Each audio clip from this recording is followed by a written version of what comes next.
সত্য কথা বলতে কি, এই যে ঈদ এসেছে,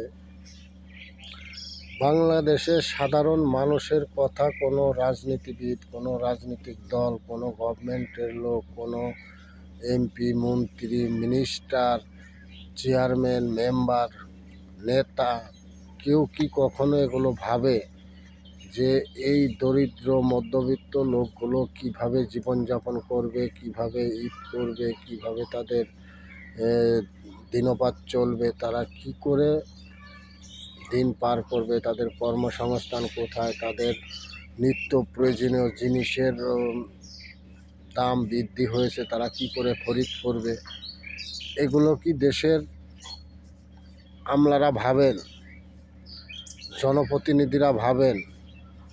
পার্লামেন্টে গেলেন, নিজের স্বার্থ উদ্ধার করলেন, নিজের অর্থ উপার্জন করলেন বৈধভাবে অবৈধভাবে, কিন্তু এই সাধারণ জনগণ এদের কথা কে ভাবেন?